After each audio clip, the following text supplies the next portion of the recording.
Hello, welcome. I'm Heidi, your dietitian. We're going to be going through your initial nutrition class, introducing you to our nutrition and behavioral guidelines.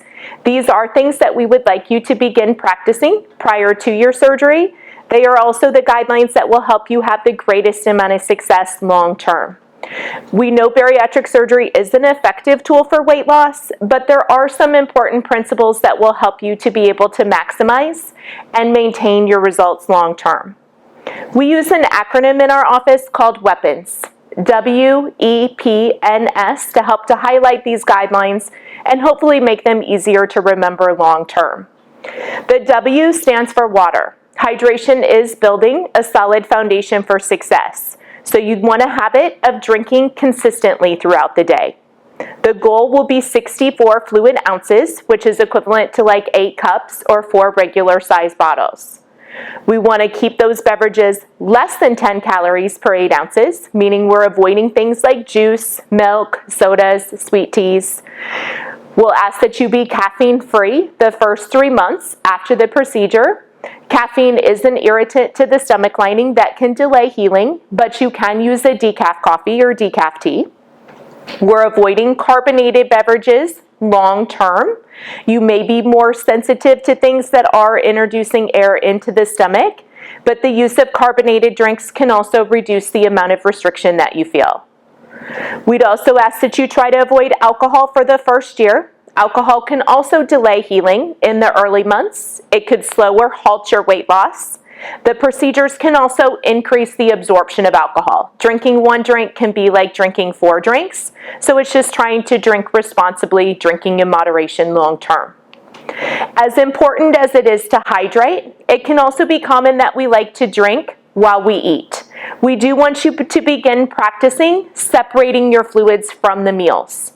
This would mean that we try to stop drinking at the first bite, we try not to drink during the meal, and we wait for an hour after the meal to resume drinking.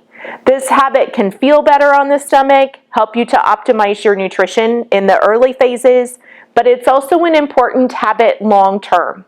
The stomach anatomy is shaped like a small funnel, so the more that you're drinking during a meal or after, the faster your stomach can start to empty, which could allow you to be able to eat more or to get hungrier faster. Being mindful of your process of eating, focusing on eating slowly, taking small bites, chewing foods really well, can make this process of not drinking with the meals easier. It's also going to help with your diet progression after. The E of our weapons is exercise. They'll want you to be as active as you can from day 1 after the procedure. This helps to preserve lean muscle mass, which maintains resting metabolic rate, helps to minimize things like loose skin. So we just want to develop a habit of purposeful movement even prior to the procedure. We do partner with the Texas physical therapy specialists. They have their metabolic clinic right next door to us. They can help you put together these safe and effective programs that optimize mobility, but they also teach you for your body how do you exercise the most efficiently to increase that metabolic effect.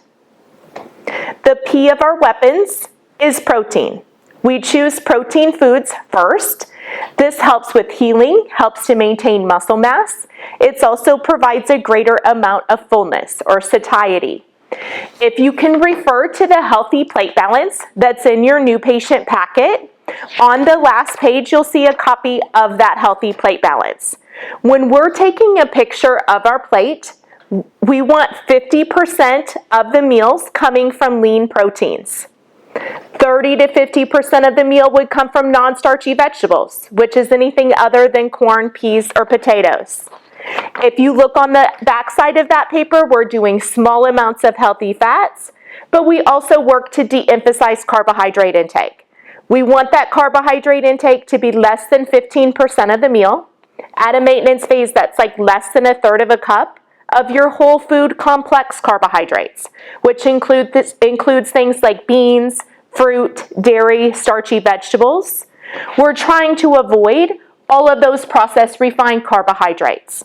Juices, sodas, sweet teas, baked goods, bread, cereals, rice, pastas, tortillas, crackers, chips, oatmeal. It is trying to master this higher protein and lower carbohydrate diet that can help to control hunger and helps to optimize your metabolic hormones in a way that can promote weight loss. In your new patient packet, you will also see a list of the protein shakes and meal replacements. We do want you to start trying these. We're going to ask that you're using them as a part of your preoperative diet, which is the strict meal plan you're doing just the 1 week leading up to your procedure. Some may choose to use them as a convenient meal option, but they are not something you'll be doing every day the rest of your life. We do not require that you use a particular brand of shake. People have different taste preferences, things that agree with their digestion, which is why it's important that you start experimenting. They just make these drinks for so many different reasons. What is important in order for it to be effective for your preoperative diet is we're choosing meal replacements that will stay within the nutritional guidelines. They are calorie controlled, more concentrated in protein, but low carb and low fat. Going back to our weapons, the N is no snacking or grazing. This is the most important guideline long term. Surgery is meant to control calorie and portion size in 2 to 3 meals. So we just want to evaluate our habits. We keep eating to mealtime. We focus on doing those sugar-free liquids in between. We all eat for reasons other than hunger at some point.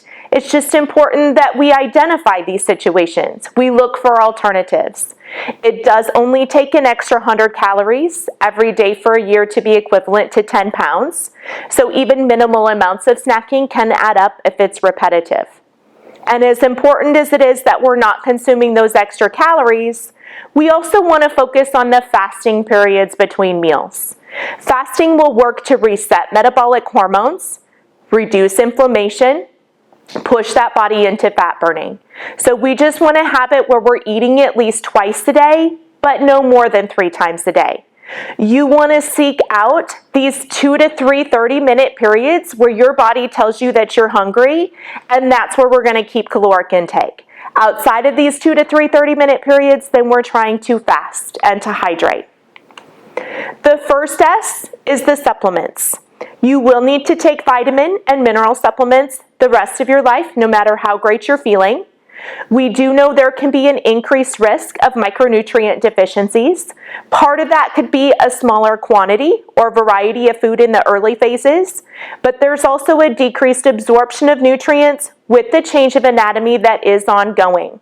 So we want to protect your health by being compliant with the supplement program and getting your vitamin profiles checked on a regular basis. If we prevent them, we catch them early, they're easy to maintain. But left to their own devices, nutrient deficiencies could be life-changing. We will recommend that you stay on a bariatric specific vitamin ongoing after your procedure. We do see improved health with these products as they will deliver the concentration and the type of nutrients that can be best absorbed and utilized. Unfortunately, you cannot just walk into the store to purchase bariatric vitamins. They are considered to be professional grade. We do carry some in the office for your convenience. I will go through these with you at your post-op nutrition class and how you can be purchasing them and ordering them at home.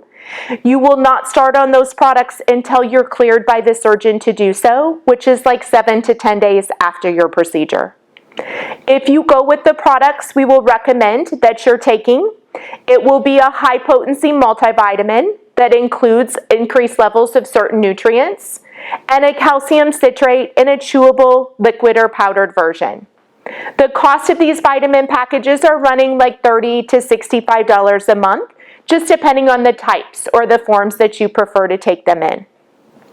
Depending on how much time you may have prior to scheduling your procedure, you can take a daily multivitamin of your choice.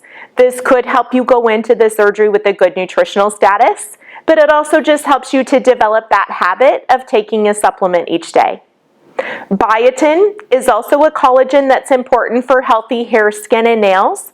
This could also be protective for you to take prior to the procedure to minimize your hair in the resting phase. And our last S is support. We do have a variety of supportive resources available for you to tap into. We encourage you to be participating in our virtual support groups. That schedule is always listed on our website under the Patient Support tab, or you should start receiving our monthly email newsletter. You can follow us on our social media pages. You also have a patient education section that is on the Sage Bariatric website. We do encourage you to be reviewing all of the resources that are available to you there. That is where you'll find your bariatric surgery handbook, your nutrition guide that goes through diet progression. It's where you'll find recipes, meal plans that you can be following. We also partner with the Bariatric Counseling Center. You can find them on the 3rd floor of our building. They are a group program that works on helping you to be able to implement these habits into your day-to-day routine. So where do we go from here? Just trying to memorize these weapons. Keep reading through them until they become more familiar to you. Pick out those things that are a change for you. The more you can start implementing those changes now, the easier it can make your transition and be a springboard for success after. And you'll be working through your task list that your advocate has reviewed with you. For those who are fast track, meaning if insurance does not require additional nutritional visits, this will be a first in a series of 3 classes everyone will attend. There will also be a jumpstart class that typically takes place as you come to pre-op with your surgeon. And then we will have your post-op nutrition class that goes through diet progression and the bariatric vitamins. Those that do need the medically supervised weight loss visits, this just means that we need to meet regularly to document weight, review intakes, activity, and we'll just be learning and setting goals off of these guidelines.